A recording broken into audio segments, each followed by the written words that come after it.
The rain in Chicago doesn't just fall. It cleanses the sins of the pavement, if only for a few seconds before the oil and blood seep back to the surface. I stood by the window of my penthouse, 30 floors above the glowing neon labyrinth of my kingdom, watching the raindrops race down the glass like tears on a widow's face. In my hand, a crystal glass of amber liquid, neat, biting, and cold, just like the life I had inherited. At 29, I wasn't just a made man. I was the underboss of the Morty syndicate.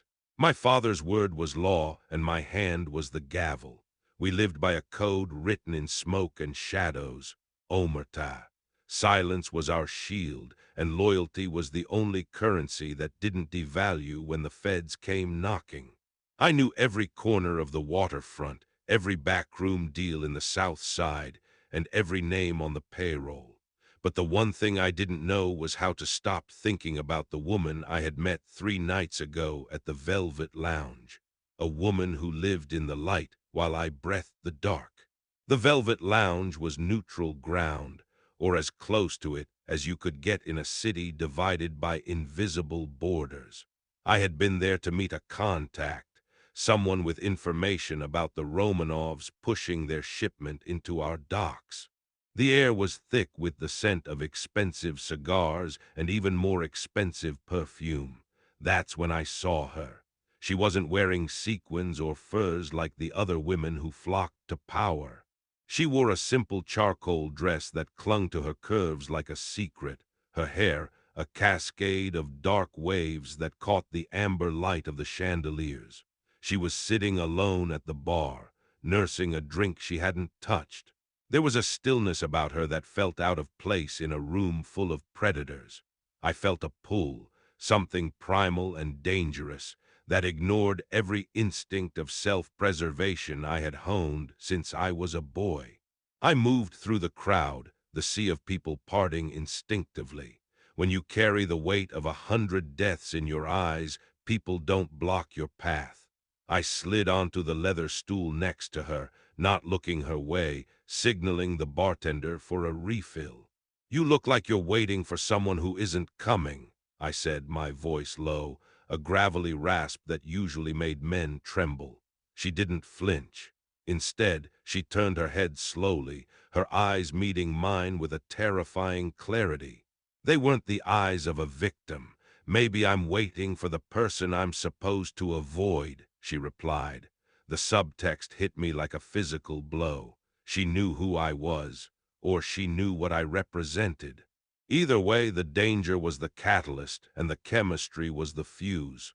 "A dangerous game," I murmured, finally turning to face her fully. Up close, she was breathtaking and lethal to my peace of mind. "Games are for children, Mr. Morty," she said, her voice a silk ribbon cutting through the noise. "I prefer investments, and right now you look like a high-risk asset." I should have walked away. My father was at home, planning a sit-down that would likely end in a bloodbath, and here I was, flirting with a ghost in a charcoal dress. "I'm not an asset," I told her, leaning in until I could smell the faint scent of jasmine and gunpowder on her skin. "I'm the debt you can't pay back." She smiled then, a small, knowing tilt of her lips. "Then it's a good thing I've never been afraid of being in the red." I remember the first time I saw blood on my father's hands. I was 7. We were in the kitchen of our old house in Cicero, the smell of Sunday gravy heavy in the air. He had come through the back door, his white shirt ruined by a spray of crimson that looked like an abstract painting. He didn't look angry. He looked tired. He sat me down and held my small hands in his. "Dante," he had whispered, "the world is divided into those who take and those who are taken from. Never be the one who waits for permission to survive. Family is the only thing that won't betray you. Everything else is just noise." That night, I learned that love and violence were roommates in our house. I learned that to protect the people at the table, you had to be willing to destroy anyone who sat at a different one.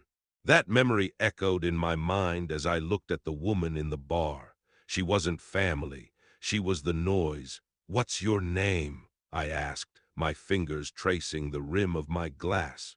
I wanted to hear her say it to anchor her to this reality before I had to disappear back into the shadows. "Clara," she said, no last name, no history offered. Under the rules of the house, a woman with no name was a threat. She could be a plant, a federal agent, or a daughter of the Romanovs sent to slip a knife between my ribs while I was distracted by her grace. Yet I found myself leaning closer, the heat between us blurring the edges of the room. "Clara," I repeated, the name tasting like something forbidden on my tongue. "You shouldn't be here. This part of the city, it doesn't play well with strangers." "I'm not a stranger to darkness, Dante," she said, using my first name as if she had every right to it. It felt like a claim. "I grew up in the shadows of men just like you. I know how the engine runs. I know about the shipments at Pier 4. I know about the arrangements with the DA. My hand tightened on the glass. This wasn't just a chance encounter. This was a confrontation. I reached out, my hand moving faster than a heartbeat, gripping her chin. I didn't hurt her, but I made sure she felt the weight of my position. "Who do you work for?" I hissed. Her pulse was steady under my thumb, a rhythmic defiance. "I work for myself," she whispered, her eyes never wavering. "But I think we both know that in this city, nobody truly works alone." The tension was a live wire between us. I could have had her taken right then. I could have signaled the 2 guards standing by the exit to drag her to a safe house for questioning. That was the protocol. That was the Morty way. But looking at her, I felt a hunger that had nothing to do with power and everything to do with the void I had been carrying since I stepped into my father's shoes. "You're a beautiful mistake," I said, my voice barely audible over the jazz band's mournful trumpet. "And I've always had a weakness for mistakes." I let go of her chin, my thumb grazing her lower lip for a fraction of a second too long. It was a promise and a warning. "Leave, Clara, before I decide to keep you." The next morning, the city was draped in a gray shroud of fog. I was at the social club on 12th Street, the unofficial headquarters of our family operations. The back room was filled with the usual suspects: capos discussing protection money, old men playing Scopa, and the constant hum of business that kept the city's underbelly fed. My cousin Lorenzo, a man who found joy in the more visceral aspects of our work, sat across from me, cleaning a chrome-plated .45. "You were distracted last night, Dante," he said without looking up. "The contact at the Velvet Lounge said you spent more time with a girl than you did with the ledger." I didn't miss a beat. The girl was an anomaly. I was vetting her. Lorenzo chuckled, a dry, grating sound. "Vetting her or petting her? Your father is asking questions. The Romanovs are moving fast, and they've got a new player in town. Someone quiet, someone surgical. We can't afford you chasing skirts while the Russians are trying to take the waterfront." I felt a flare of irritation. Lorenzo was a loyal soldier, but he was a blunt instrument. He didn't understand the nuance of the game. "I handle my business," I said, my voice cold enough to frost the windows. "Don't ever question my focus again." I stood up, the chair scraping harshly against the linoleum. I needed air. I needed to forget the way Clara had looked at me, as if she saw the man behind the monster. I spent the afternoon at the docks, overseeing the arrival of a special shipment from Sicily. It was crates of olive oil, at least on the surface. Inside were the components that kept our organization at the top of the food chain. The salty air and the screeching of gulls usually calmed me, but today every shadow looked like a woman in a charcoal dress. Every time a car door slammed, I expected to see her. It was a pathology. I was a Morty. I was supposed to be untouchable, unshakable. And yet, One conversation with a nameless woman had cracked the armor I'd spent a lifetime building. I found myself checking my phone, hoping for a message I knew wouldn't come, from a person I didn't even have a number for. As the sun dipped below the horizon, painting the sky in bruises of purple and gold, I received a call. It wasn't through the encrypted line. It was a burner. "The warehouse on Fifth," a voice said, a voice I recognized instantly. "Clara, you have 20 minutes before the police arrive. Your Italian imports are being leaked by someone very close to home. If you want to save the shipment, move it now." Before I could respond, the line went dead. My heart hammered against my ribs, not from fear of the raid, but because she had called me. She had risked herself to protect my family's interests. Or was it an ambush, a trap set by the Romanovs to get me out in the open? The second flashback hit me as I sped toward the warehouse, my tires screaming on the wet asphalt.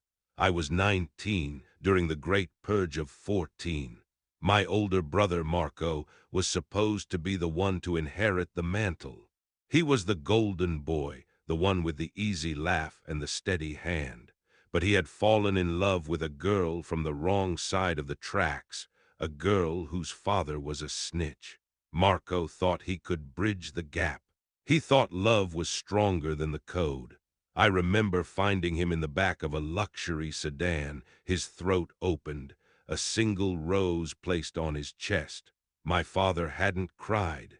He had looked at me and said, "This is what happens when you let your heart lead your head. Remember this, Dante. You are a Morty first and a human being second." I arrived at the warehouse just as the first sirens began to wail in the distance. My men were already scrambling, throwing crates back into the trucks. "Go, go, go," I yelled, stepping out of the SUV, my hand on the holster at my hip. We moved with the precision of a military unit. Within 5 minutes, the trucks were gone, disappearing into the labyrinth of the industrial district. I stayed behind for a moment, looking around the darkened corner of the building. And there she was, standing in the shadow of a rusted loading dock. Clara, she was wearing a trench coat now, her face pale against the dark. "You're late," she said, her voice trembling slightly. This wasn't the confident woman from the bar. This was someone who was terrified. I walked toward her, my anger warring with a sudden, fierce protectiveness. I grabbed her arm and pulled her into the darkness of an alleyway. "How did you know?" I demanded, pinning her against the brick wall. The rain was starting again, soaking through my suit. "How do you know my business, Clara? Who told you about the raid?" she gasped, her hands coming up to rest on my chest. "It doesn't matter how I know. What matters is that I told you. I saved your father's legacy tonight." I leaned in, my face inches from hers. "Nobody does anything for free in this town. What do you want? Money? Protection?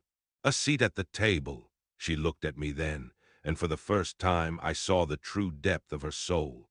It was a mirror of my own, lonely, scarred, and desperate for something real in a world of pretension. "I don't want your money, Dante," she whispered.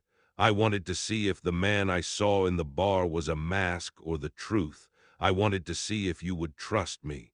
I should have laughed. Trust was a death sentence in the Morty family. But staring into those eyes, I felt the walls crumbling. I didn't trust her, not yet, but I wanted her in a way that defied logic. I leaned down and kissed her, a hard, desperate collision that tasted of rain and salt and the looming threat of the end of the world. The kiss was a declaration of war. It was a betrayal of everything I was supposed to be. Her lips were soft but urgent, her hands tangling in my hair as if she were trying to pull the soul out of me. When we pulled apart, we were both breathless, the sound of the police sirens fading in the distance as they converged on an empty warehouse. "You have no idea what you've just done," I told her, my forehead resting against hers. This is the start of a massacre." She didn't look away. Then let it burn, Dante. Everything in this city is built on corpses anyway. Why should we be any different? I took her to one of my private safe houses, a small apartment in the Gold Coast that even my father didn't know about.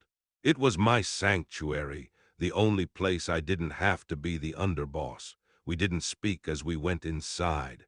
The air was charged with a tension that was almost unbearable. I watched her as she took off her coat, her movements fluid and haunting. She looked around at the sparse furniture, the lack of personal touches. "You live like a ghost," she remarked, turning to face me. "No photos, no memories. Just a place to wait for the next fight." I didn't answer. To have memories was to have vulnerabilities. "Sit," I said, gesturing to the sofa. "I have questions, and this time you're going to answer them." She sat, her posture regal despite the circumstances. "I'm the daughter of a man your father killed 10 years ago," she said, the words coming out flat and cold. My heart stopped. My hand went instinctively to my piece. "Is pride what this is? Vengeance?" I asked, my voice a low growl. She shook her head. "My father was a rat, Dante. He deserved what he got. He broke the code and he paid the price. But my mother, she died of a broken heart, and I was left to navigate the wolves on my own. I didn't come to you for revenge. I came to you because you're the only one who can stop what's coming. The Romanovs. They aren't just looking for territory. They're looking for total annihilation." She explained then that she had been working as a freelance consultant for various organizations, using the skills her father had taught her to survive.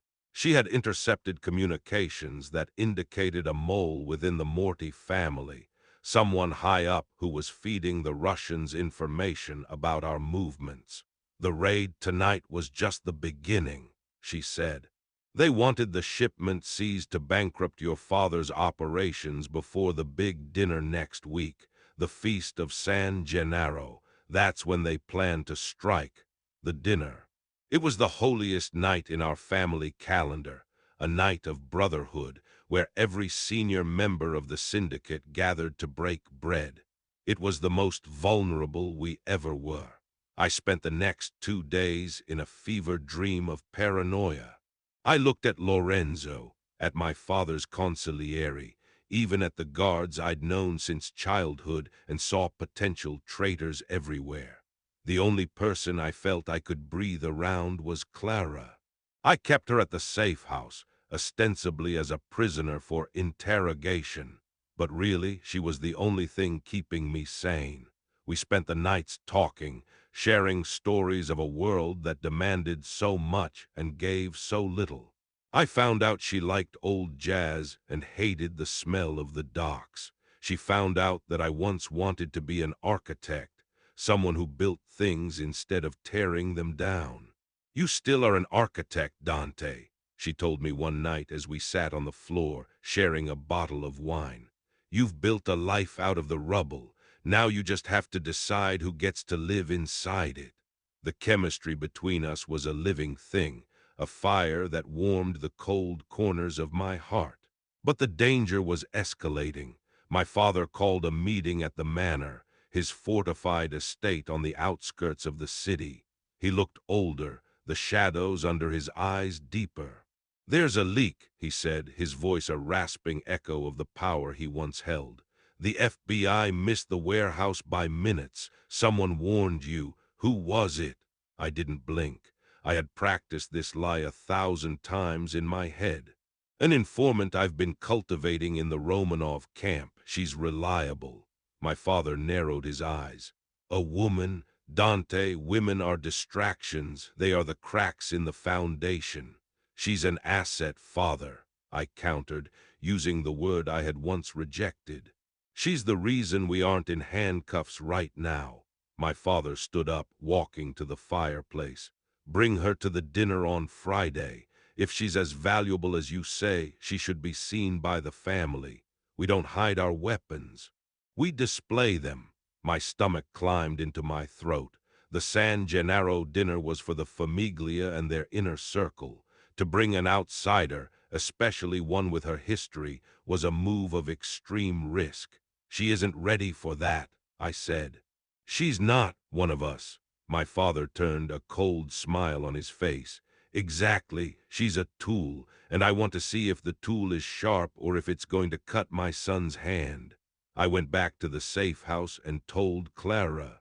She didn't flinch. I'll do it, she said. I'll play the part. I grabbed her shoulders, my fingers digging into her skin. You don't understand. If they suspect you, if they find out who your father was, you won't leave that room alive. There is no outsider status at that table. You are either a Morty or you are a target. She leaned in, her eyes burning with an intensity that rivaled my own. I've been a target my whole life, Dante. At least this time I'll be standing next to the man I care about. The word love was too dangerous to say, but it hung in the air between us, a beautiful, terrifying ghost. The final flashback came the night before the dinner. I was 25, sitting in an interrogation room at the precinct. They had nothing on me, but they wanted to rattle me. The detective, a man who had spent 20 years trying to take down my father, leaned across the table. You think you're different, Dante. You think you can have it all. The power, the money, the girl. Look at your history. Your family is a black hole. Everything you love gets sucked in and crushed. You think you're protecting that girl. You're just setting the stage for her wake. I had laughed at him then. I told him he didn't understand the bond of blood. But now, as I watched Clara sleep in my bed, her face peaceful for the first time, those words haunted me. Was I saving her, or was I handing her the rope? Friday arrived with a heavy, oppressive heat. The city felt like a pressure cooker, waiting for a spark to ignite the fuse. I dressed in my best charcoal suit, a silent homage to the first time I saw her. Clara wore a deep red dress, the color of vintage wine and fresh blood. She looked like a queen, but I could see the slight tremor in her hands. I took her hand in mine, my thumb stroking her knuckles. "Stay close to me," I whispered. "Don't speak unless spoken to, and no matter what happens, don't look away. In this world, eye contact is the only way you show you aren't afraid." She nodded, her resolve hardening. "I'm ready, Dante. Let's go to dinner." The Morty estate was a fortress of marble and iron.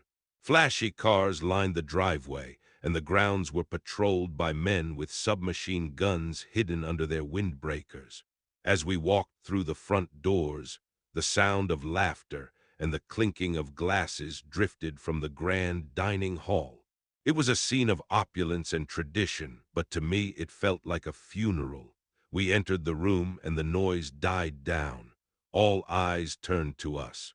My father sat at the head of the long table, flanked by Lorenzo and the consigliere. He looked at Clara, his gaze clinical and cold. "Dante," he said, his voice carrying across the silent room, "you've brought your experiment." We sat down, the tension thick enough to choke on. The courses were served, traditional Italian fare that tasted like ash in my mouth. Throughout the meal, the conversation circled around us like a shark. Lorenzo made snide remarks about outsiders and stray dogs. My father watched, his eyes never leaving Clara's face. He was testing her, waiting for a slip-up, a sign of weakness. Every time he spoke, I felt the hair on the back of my neck stand up. I kept my hand on Clara's thigh under the table, a secret anchor in the storm. We were surrounded by the most dangerous men in the city, and I had brought the woman I loved right into the center of the pit. As the espresso was served, the mood shifted. The doors were closed, and the guards moved closer to the table. This was the moment for the business of the night. My father leaned forward, his hands clasped on the white tablecloth. "We have a problem," he began, his voice dropping to a gravelly whisper. "The Romanovs have a ghost among us. A mole who has been leaking our shipping manifests. Lorenzo believes it's one of the captains. I believe it's someone closer." He looked directly at me. My heart hammered. Dante, you say this woman is your asset. Tell the table why we should trust her. Tell them why she isn't the one feeding the Russians." The room went silent. Lorenzo smirked, his hand hovering near his jacket. Clara sat perfectly still, her face a mask of elegant indifference. I felt the weight of my father's gaze, the weight of the Morty legacy, and the weight of the woman beside me. "She's not the mole, father," I said, my voice steady despite the adrenaline surging through me. "She's the one who saved the Fifth Street warehouse. She has no loyalty to the Romanovs. She hates them as much as we do." Lorenz let out a sharp, mocking laugh. "A likely story. She's a ghost with no name and no past. How do we know she's not just a pretty face sent to distract the underboss while they gut us?" The air in the room seemed to vanish. My father stood up, his presence filling the space. He walked around the table until he stood directly behind Clara. He placed a heavy hand on her shoulder. "You're a beautiful girl," he said, his voice deceptively gentle. "But in this family, beauty is a commodity, not a credential. You aren't one of us, Clara. You don't have the blood. You don't have the history. You're just a girl Dante found in a bar who happens to have a few lucky guesses about our business." He looked at the assembled capos, giving them a nod of dismissal toward her. "She's a civilian, and civilians don't sit at this table when we discuss the fate of our kingdom." I felt the rage bubbling up, a hot liquid fire. He was demeaning her, preparing the ground to have her removed, or worse.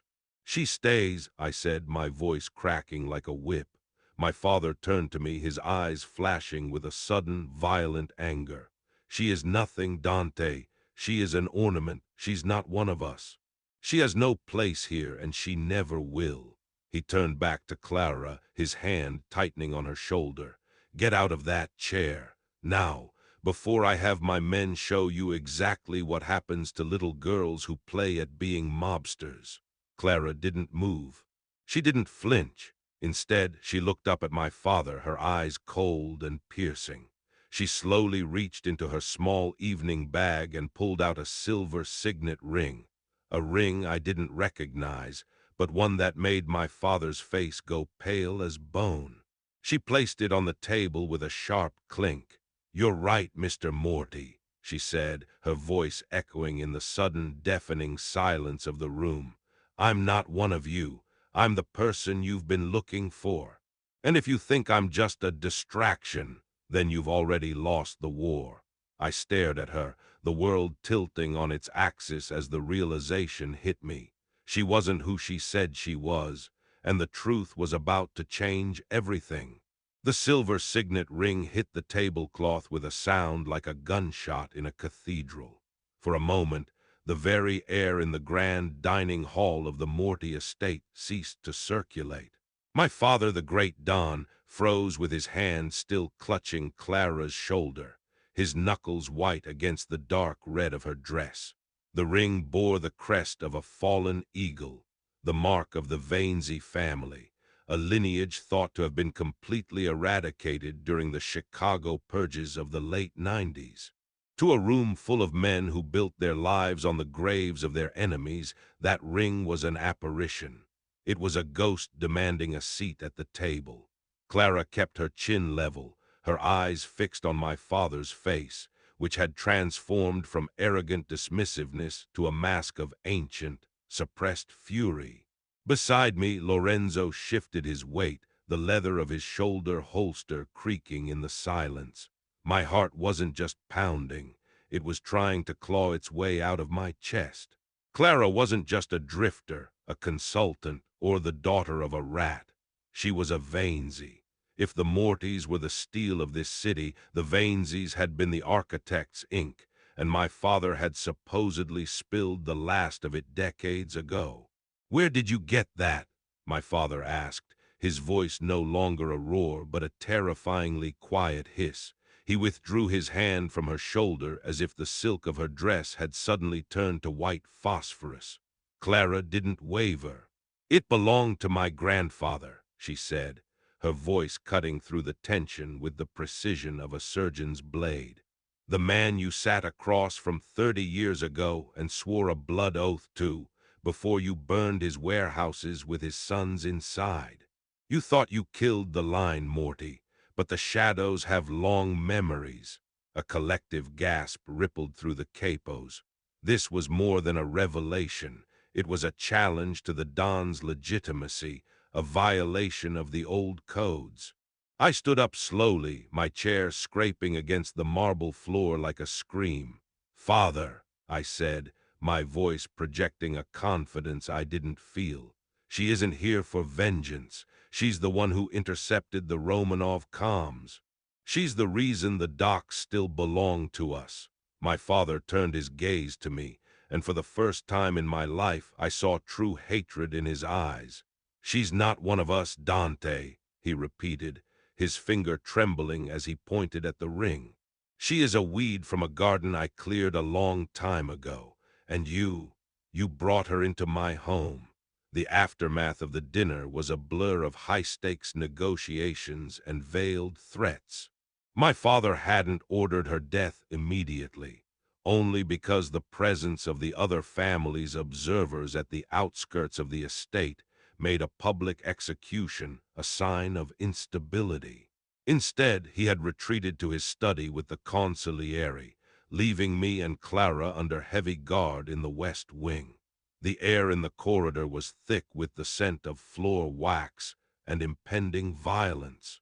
Lorenzo stood at the end of the hall, his eyes fixed on us, his hand never straying far from his weapon. He looked at me not as a cousin, but as a traitor in the making. Inside the guest suite, Clara leaned against the heavy oak door as soon as it clicked shut. The regal mask she had worn at the table finally slipped, revealing the raw, jagged edges of her fear. "You should have told me," I whispered, pinning her against the door, my hands gripping her waist. "Clara, a Vainsy. If my father finds a way to spin this to the commission, they'll have both our heads on a platter before dawn." She looked up at me, her eyes brimming with a fierce, desperate light. "I couldn't tell you, Dante. Not until I knew you were deep enough in this with me that you couldn't pull back. The Romanovs aren't just moving on your territory. They're working with the remnants of my family's old loyalists. They think I'm their puppet. They think I'm here to help them destroy you." I felt the world shifting beneath my feet. This wasn't just a romance anymore. It was a complex web of triple crosses, where the woman I loved was the center of the spider's work. "Are you," I asked, my voice barely a breath, "are you their puppet?" She reached up, her cool fingers tracing the line of my jaw. "I was supposed to be, but then I met you at the lounge. I saw the way you looked at the city, like it was a weight you were tired of carrying. I didn't expect to want the man who represents everything I was taught to hate." The chemistry between us, already volatile, ignited in the cramped space of the room.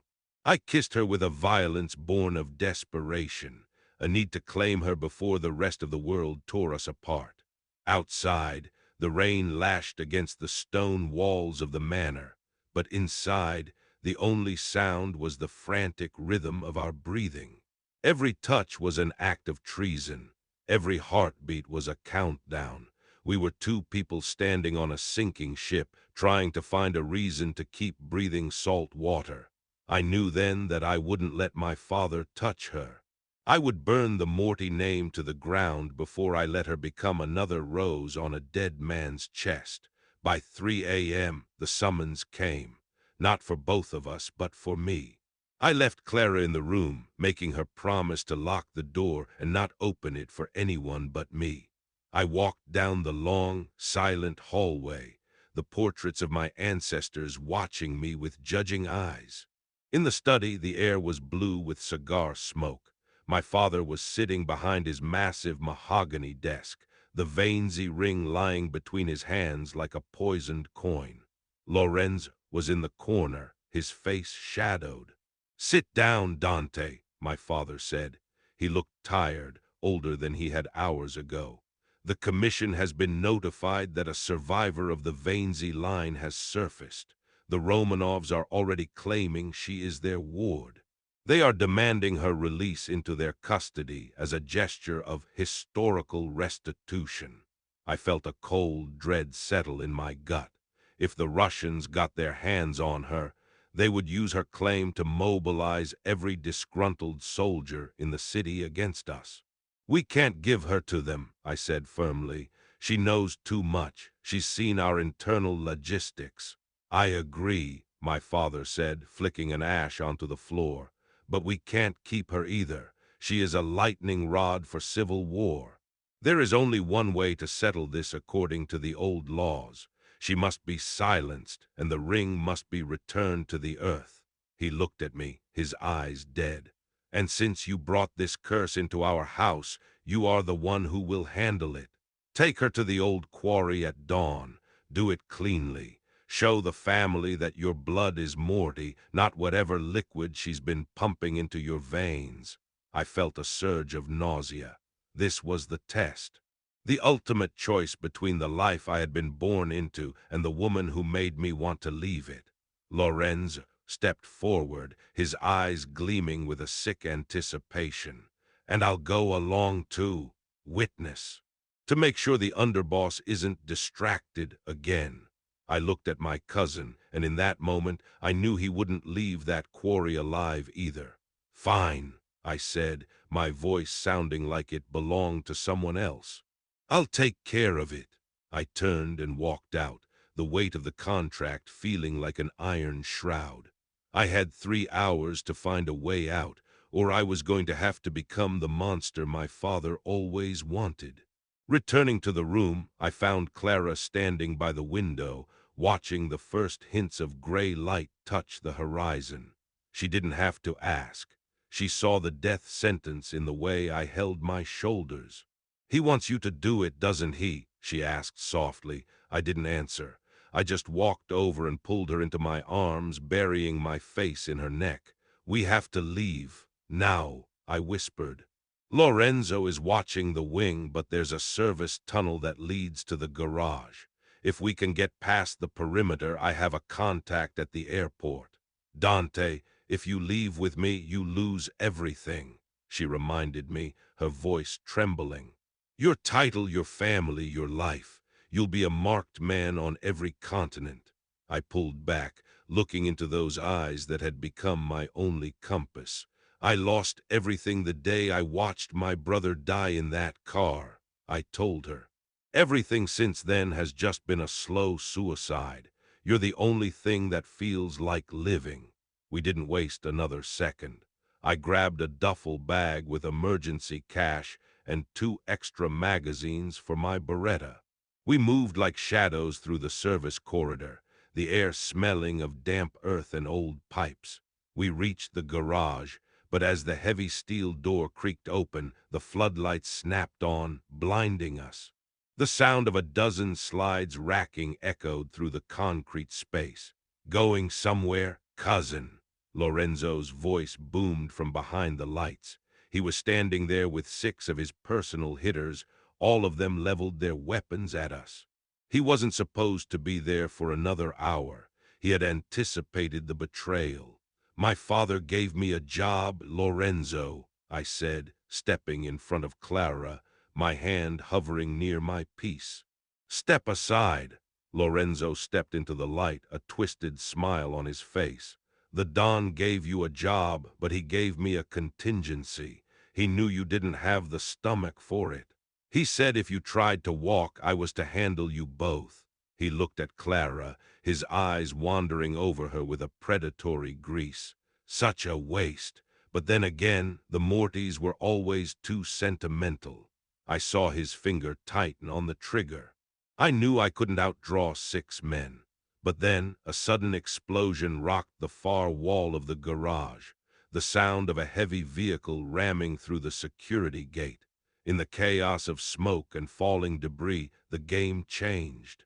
The intruders weren't police. They were the Romanovs.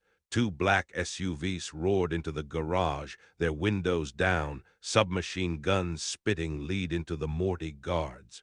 The garage became a kill zone in a matter of seconds. I tackled Clara to the ground, shielding her with my body as bullets ricocheted off the luxury cars around us.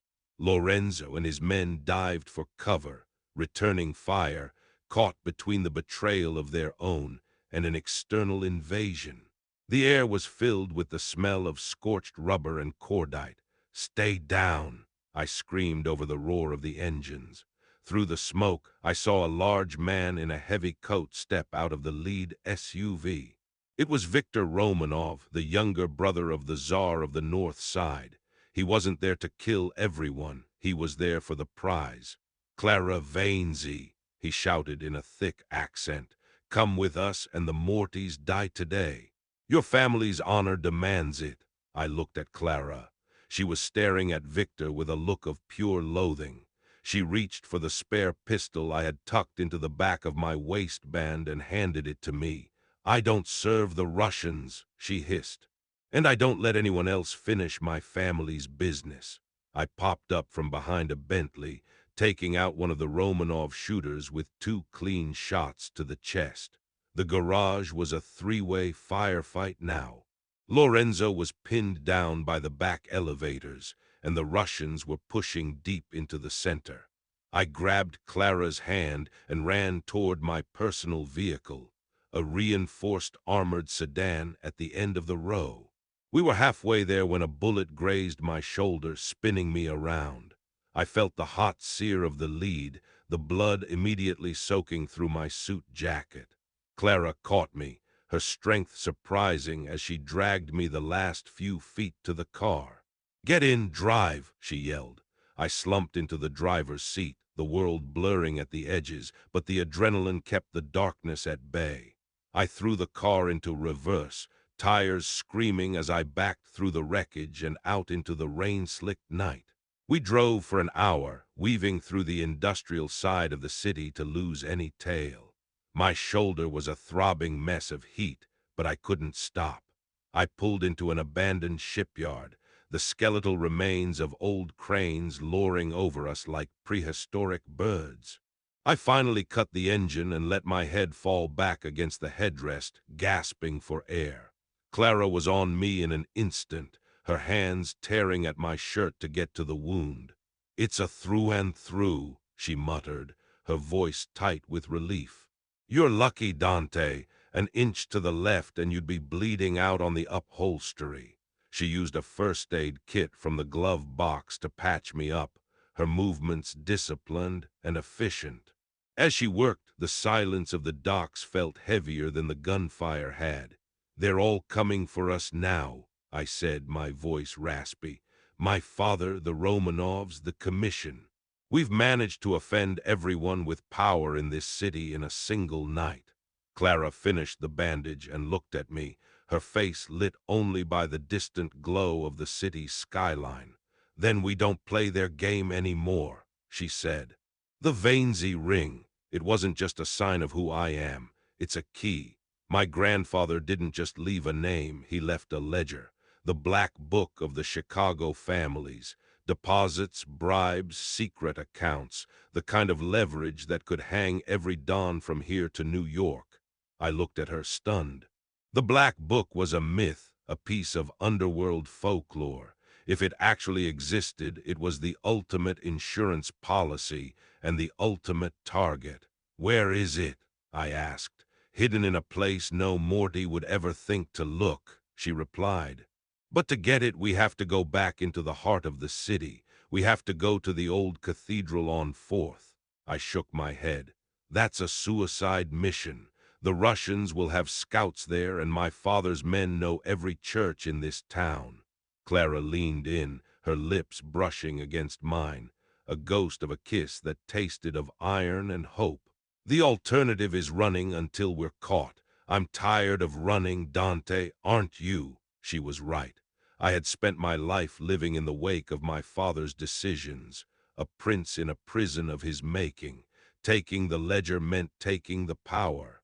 It meant we didn't have to be victims of the code. We could be the ones who rewrote it. "We wait until the shift change at dawn," I said, checking my watch. "Then we move.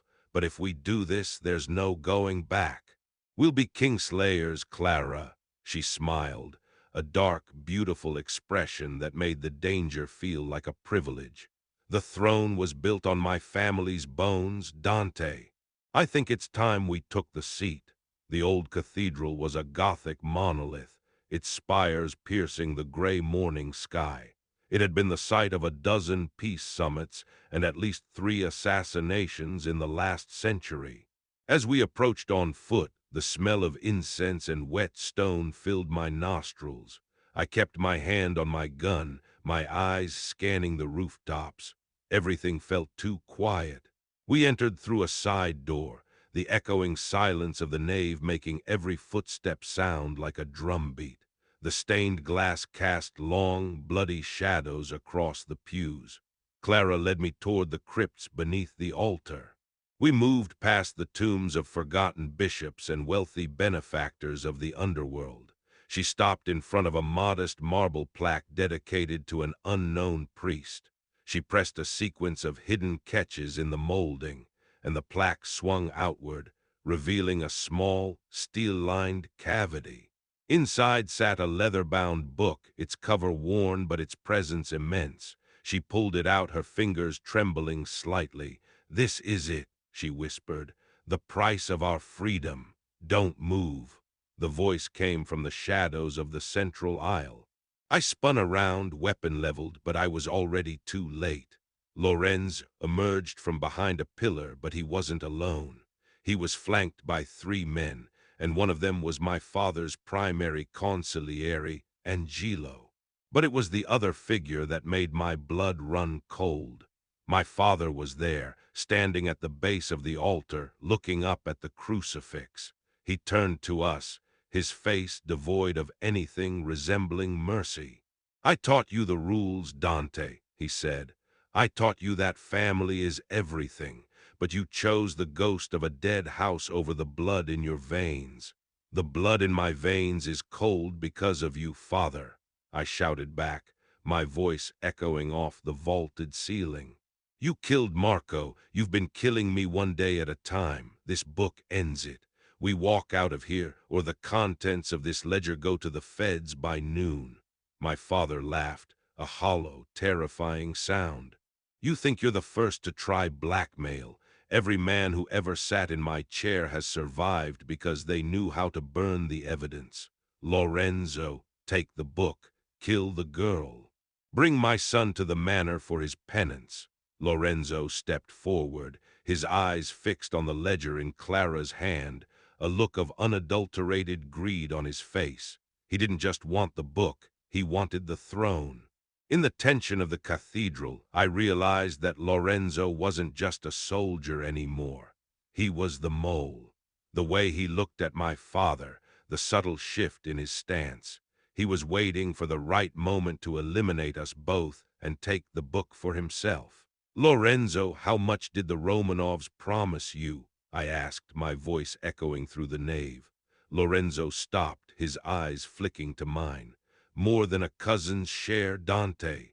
I'm tired of being the muscle. I'm tired of cleaning up your messes." My father turned to look at Lorenzo, a flicker of doubt finally crossing his face. "What are you talking about?" "He's the one who leaked the manifests, father," I said, keeping my gun steady.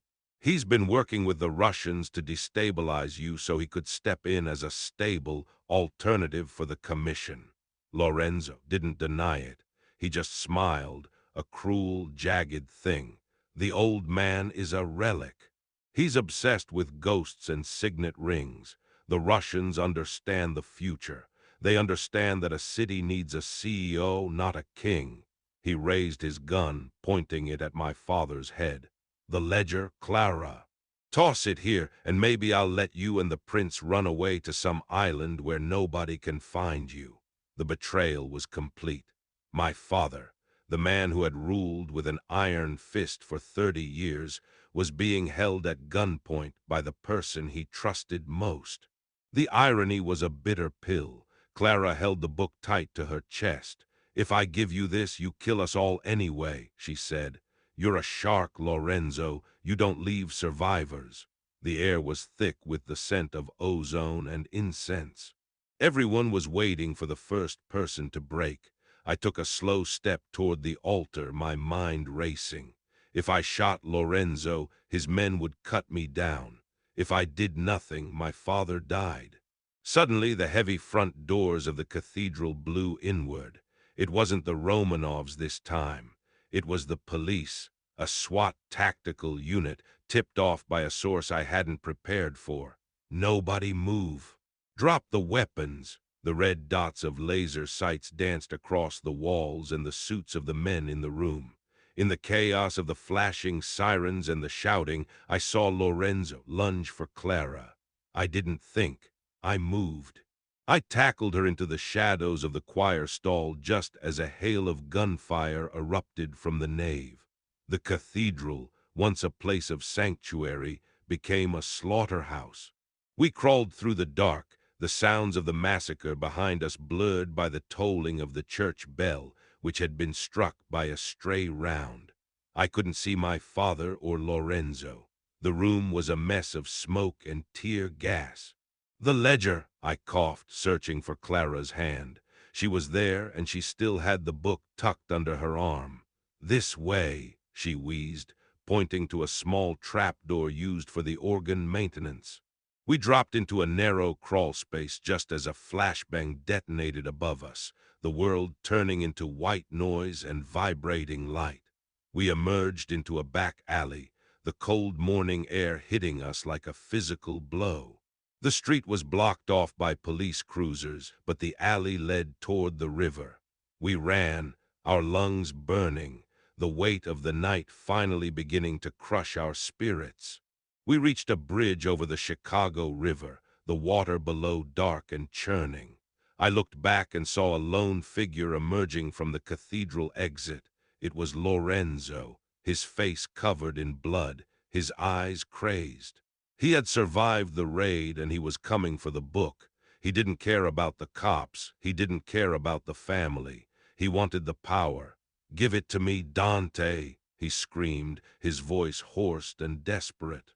He raised his weapon, his hand shaking. "It's mine. I earned it." I stood my ground, shielding Clara. I was out of rounds, my Beretta clicking empty. I looked at the dark water below and then at the ledger.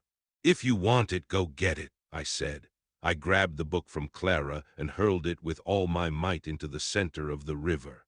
Lorenzo let out a guttural cry of agony and lunged toward the railing, his eyes following the falling leather into the abyss. In that moment of distraction, I tackled him, and we both went over the edge. The water was a freezing shock that stole the breath from my lungs. It was an endless, dark void that dragged me down. I fought to stay afloat, my injured shoulder screaming in protest. I saw Lorenzo's head pop up a few yards away, his hands clawing at the surface, looking for the book that was already sinking into the muck of the riverbed. He wasn't looking at me, he was looking for his throne. I felt a hand grab my collar. It was Clara. She had jumped in after me. She dragged me toward a concrete pylon, her strength the only thing keeping us from being swept away by the current. We clung to the cold stone, watching as Lorenzo disappeared beneath the waves, his greed finally dragging him to the bottom. We washed up a mile downriver, near an industrial runoff pipe. We were shivering, soaked to the bone, and broken in every way a person could be broken. But we were alive. The ledger was gone, but so were the chains that had held us. We found a small, all-night diner near the tracks, a place where the waitress didn't ask questions of the two people who looked like they'd just crawled out of a war zone. I ordered 2 black coffees, my hands shaking so hard the liquid spilled over the rim. Clara sat across from me, her hair matted with river silt, her red dress ruined. "It's over," I said, the words feeling strange in my mouth. "The book is gone. My father is likely in custody and Lorenzo is dead. We have nothing left." Clara looked at me, and for the first time since the lounge, she smiled. a real, genuine smile that lit up the dingy corner of the booth. "We have each other, Dante, and I kept the most important part." She reached into her bodice and pulled out a small, waterproof flash drive. "I scanned the ledger 2 days ago at the safe house. The book in the river was just the shell." I stared at the small piece of plastic, a wave of hope washing over me that was more powerful than any fear I'd ever felt. She had played them all. She had played me. But she was here and we were still breathing. "You truly are a Vainsy," I laughed, a dry, raspy sound. She reached across the table and took my hand, her grip firm and warm. "I'm a survivor, Dante. And now you are too." We sat there in the quiet of the morning, two ghosts in a city that had tried to eat them alive. But as the sun began to rise over the skyline, I realized that the danger wasn't over. My father might be in jail, but he wasn't dead, and the Romanovs had long memories. As we stepped out of the diner and into the early morning light, a black sedan pulled up to the curb. The window rolled down, and a man I'd never seen before, with a scar running across his temple, looked at us. "Mr. Morty, Miss Vainsy?" he asked, his voice low and professional. "We were told to expect you." I reached for my empty holster out of habit, but Clara gripped my arm. "Who told you?" I asked. The man handed me a phone. A voice on the other end, one that chilled my marrow, spoke one single sentence. "The commission would like a word about your application for a new family." The trap hadn't been escaped. It had just been expanded. We weren't free. We were being recruited for a war that hadn't even started yet. I looked at Clara, and the look of sheer, cold determination on her face told me everything I needed to know. The middle was over. The end was just beginning. The black sedan idling at the curb felt like a hearse waiting for a body. Rain lashed against the windshield, blurring the face of the scarred man holding the phone. I took it, my fingers cold and stiff from the river water. The voice on the other end was like grinding gravel. Don Cacamo, the chairman of the commission. He didn't offer condolences for my father's arrest or Lorenzo's watery grave. In our world, power doesn't mourn, it recalibrates. "The commission would like a word about your application for a new family," he had said. The subtext was a death warrant signed in silk. We weren't being rescued. We were being summoned to a tribunal. I handed the phone back to the driver. Clara was watching me, her eyes two dark pools of defiance in her pale, rain-streaked face. She knew, she understood that the new family the commission spoke of wasn't an invitation to join them. It was the demand for the black book. They wanted the leverage she held on that waterproof drive. Without it, we were just two strays from broken houses. With it, we were the most dangerous people in Chicago. I looked at her, and for a fleeting second I thought about telling her to run, to let me face the commission alone. But I saw the set of her jaw and realized that a Vainsy doesn't run from a throne, even one made of thorns. "We go," I told the driver, my voice sounding like it had been dragged through the silt of the Chicago River. "But we go on my terms." The driver didn't smile. He just nodded and pulled away from the curb. As we drove through the awakening city, the neon signs of the South Side flickering like dying stars, I reached over and took Clara's hand. Her grip was iron. "If we walk into that room, Dante, we aren't walking out as the people we were," she whispered. I leaned in, pressing my forehead against hers. "Good. The people we were didn't have a prayer. The people we're becoming. They might just have a chance." The meeting wasn't held in a backroom social club or a fortified manor. It was held in the penthouse of the Obsidian Hotel, a glass and steel monolith that looked down on the entire city. The commission liked height. It reminded them they were gods. As the elevator ascended, the pressure changed, making my ears pop. I checked the Beretta I had taken from the sedan's glove box. 1 magazine, 15 rounds. Not enough to kill a commission, but enough to make a statement. Clara had the drive tucked into the lining of her ruined red dress. She looked like a fallen angel, beautiful and terrifyingly sharp. The doors opened to a room filled with smoke and the quiet clink of ice in crystal. 5 men sat around a circular table made of black marble. My father wasn't there. He was already being processed at 26th and California, the king of a fallen empire. Don Cacamo sat in the center, a man whose age was a map of every war the city had ever seen. He didn't look at me. He looked at Clara. "The Vainsy girl," he murmured.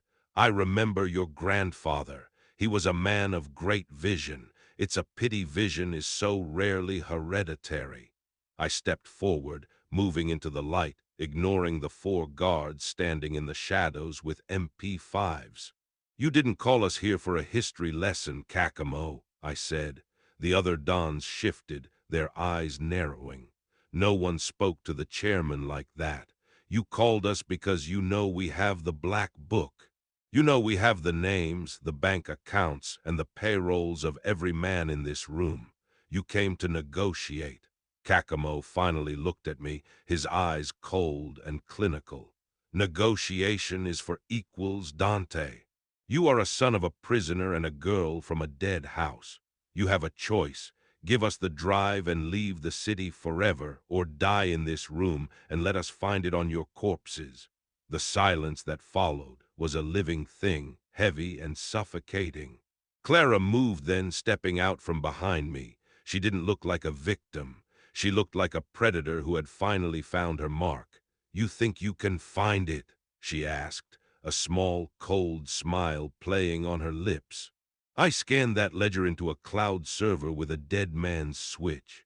If my heart stops, or if I don't enter a code every 6 hours, the contents of that book go to the FBI, the IRS, and the Tribune. All of it. Not just your names, but the locations of the disposal sites, the offshore accounts, and the records of the arrangements with the governor." The dons went pale.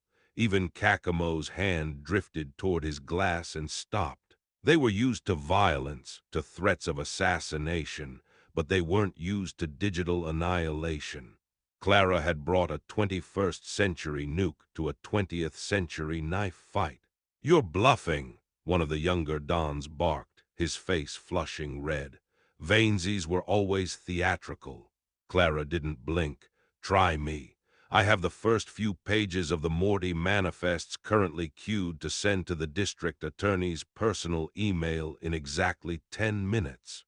Want to see if the server is theatrical?" I saw the calculation in Cacamo's eyes. He wasn't thinking about killing us anymore. He was thinking about the price of silence. "What do you want?" he asked. I stepped up to the table, my hand resting on the back of a chair that should have been my father's. "The Morty territory remains intact. I take the seat. Clara takes the Vainsy assets, the ones my father stole 30 years ago. We operate as an independent entity, no longer subject to the Commission's tax, and in exchange the ledger stays buried, forever." Cacamo let out a dry, rasping laugh. "You want to be kings in your own castle without paying tribute. You're asking for the world, Dante." I leaned down, my face inches from his. "I'm asking for a future. Because right now, the alternative is you all spending the rest of yours in a federal penitentiary." Cacamo looked at the other dons. They were terrified. They were men who had built empires on blood, but they couldn't fight an invisible ghost in a machine. 5 minutes, Cacamo said. "We vote." We were escorted to a balcony overlooking the city while the commission conferred.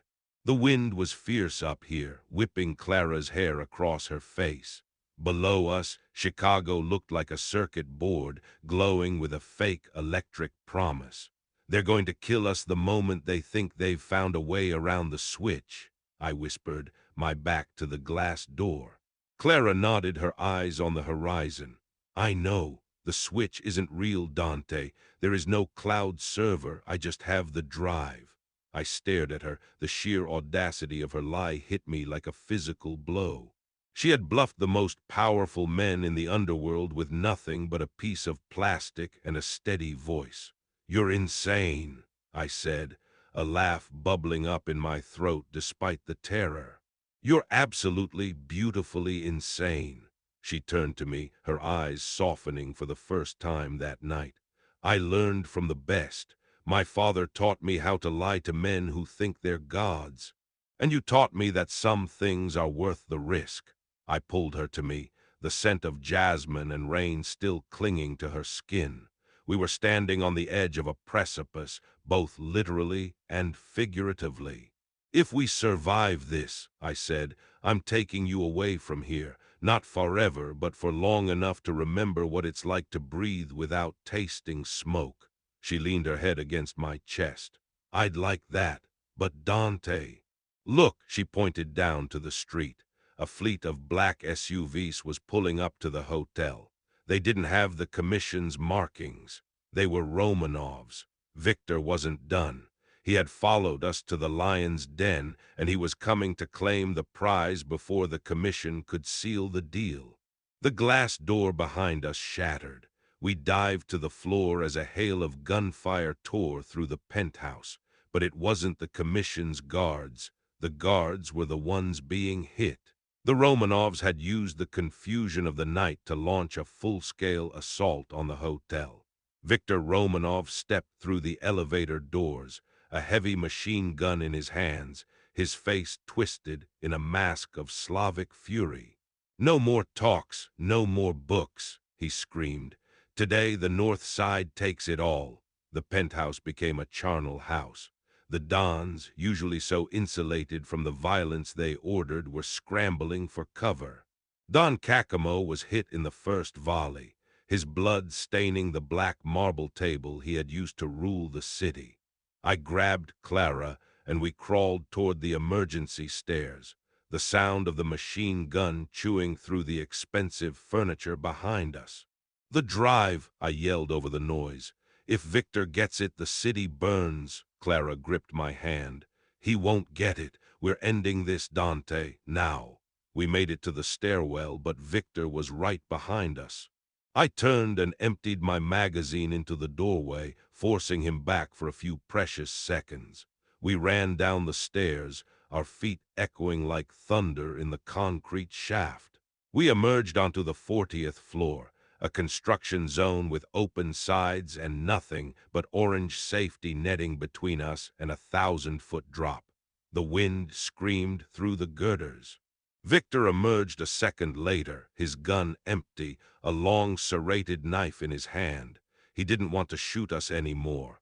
He wanted to feel the life leave our bodies. Victor was a giant, a man built for war. He lunged at me and we crashed into a stack of drywall. I felt my shoulder wound reopen, a flare of agony blinding me. He was fast for his size, the knife whistling past my ear. I managed to get a grip on his wrist, but he was overpowering me, his weight crushing the air from my lungs. "The Vainsy girl dies after I'm done with you," he hissed, his breath smelling of vodka and death. Clara didn't wait. She picked up a heavy piece of rebar from the floor and swung it with everything she had, catching him in the back of the legs. Victor roared and kicked back, sending her flying into the safety netting. The netting groaned but held. I used the distraction to drive my thumb into the wound on his neck, a desperate move that made him howl. I grabbed his knife hand and slammed it against a steel pillar until the blade clattered to the floor. We were two animals now, grappling in the dark on the edge of the world. I saw the edge, the drop into the abyss, and I knew there was only one way to end the war of the families. I gripped Victor's collar and drove my shoulder into his chest, using his own momentum against him. We tumbled toward the edge, the orange netting tearing like paper. I caught a girder at the last second, my fingers screaming as I felt his weight pull on me. Victor was dangling over the empty space, his eyes wide with the realization that his ambition had finally met gravity. For a second our eyes met. He didn't beg. He just looked at me with a strange respect. I let go. He went down without a sound, a dark shape disappearing into the neon fog below. I pulled myself back onto the floor, my breath coming in ragged gasps. Clara was there, her face covered in dust, her hands shaking as she helped me up. We stood there in the wind, looking out at the city that had tried to kill us 100 times since we met. The sirens were everywhere now, a chorus of blue and red lights converging on the hotel. The commission was broken, the Romanovs were leaderless, and my father's empire was a memory. We were the only ones left standing. "We have to go," Clara said, her voice a whisper in the gale. "The drive, they'll still come for it." I looked at her, then out at the city. "Let them come," I said, "but they won't find it." I took the flash drive from her hand. It felt light, a small piece of plastic that held the weight of 1,000 sins. I looked at the dark street below, where Victor had fallen, and I threw the drive into the wind. We watched as it fell, a tiny speck of silver that was swallowed by the shadows. The leverage was gone. The blackmail was over. We had no shields left, only each other. "Why?" she asked, her eyes searching mine. "Because as long as we have that, we're still part of their world," I told her. "We're still playing their game. I don't want to be a king, Clara, and I don't want you to be a ghost. I just want to be Dante. And I want you to be mine." She looked at me for a long time, the wind whipping her hair into a halo of dark waves. Then she smiled, and it was the most beautiful thing I had ever seen, better than any throne, more valuable than any ledger. "Then let's find out who we are without the names," she said. We didn't go back to the safe house. We didn't go to the airport. We went to a small, nondescript house in the suburbs, the one my brother Marco had bought for the girl he loved before he was murdered. It was a place the family had forgotten, a secret kept in the pages of a life that could have been. We spent the first few days in a haze of recovery, tending to each other's wounds with a tenderness that felt alien in our world. We didn't talk about the commission or the Romanovs. We talked about the garden we wanted to plant and the books we wanted to read. But the shadows are long in Chicago. One week after the Penthouse massacre, a black car pulled up to the curb. My heart hammered as I stood by the window, a shotgun in my hand. But it wasn't a hitter. It was an old man, stooped and gray, carrying a small wooden box.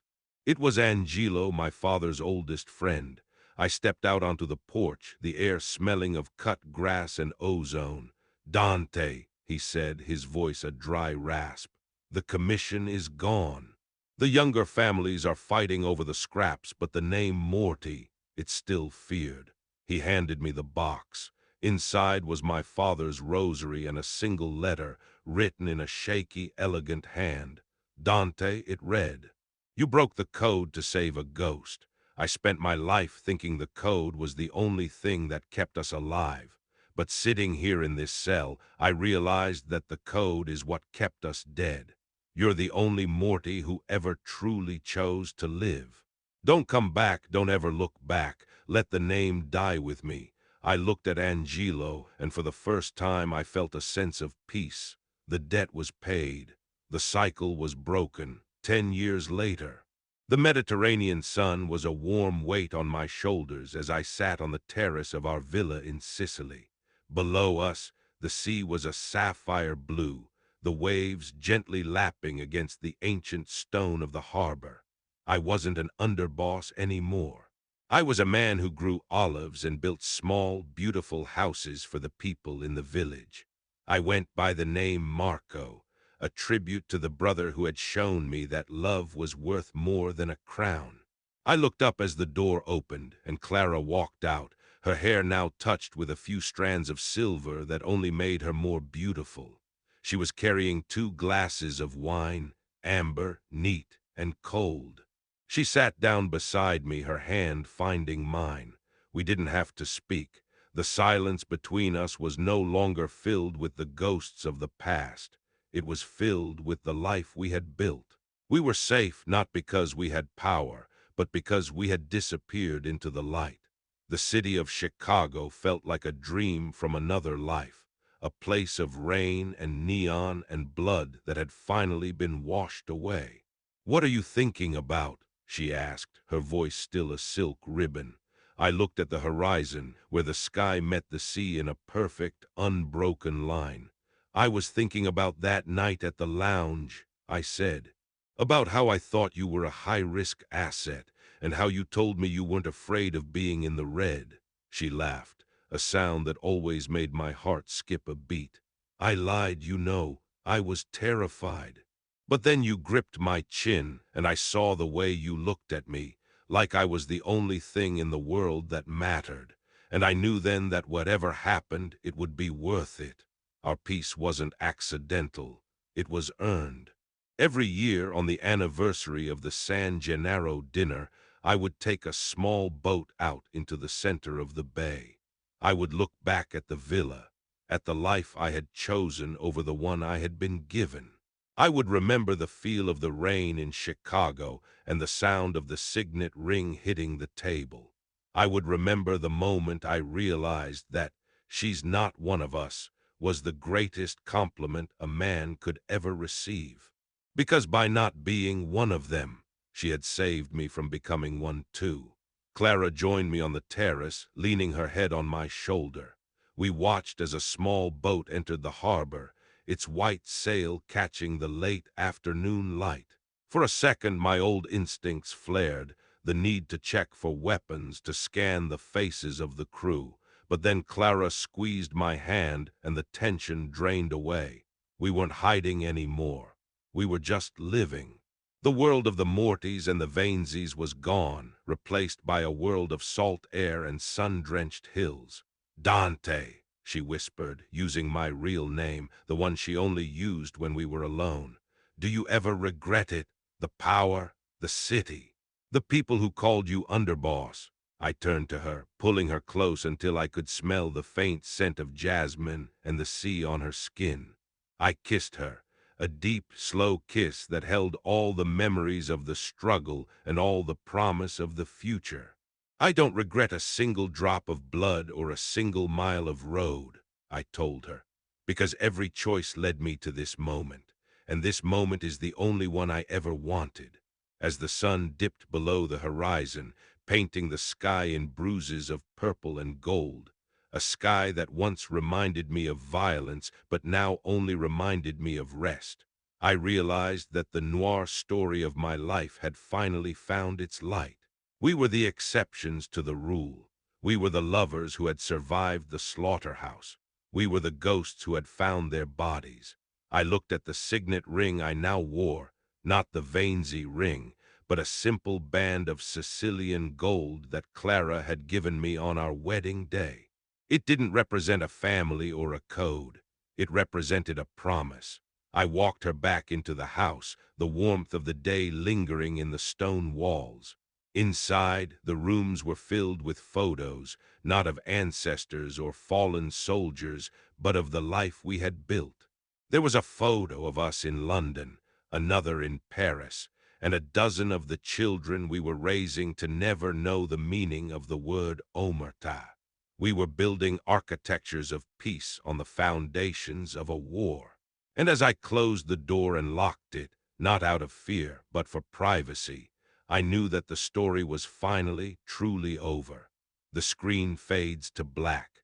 The sound of the Mediterranean waves lingers for a few seconds before being replaced by the mournful, beautiful trumpet of a lone jazz player, echoing the soul of the velvet lounge.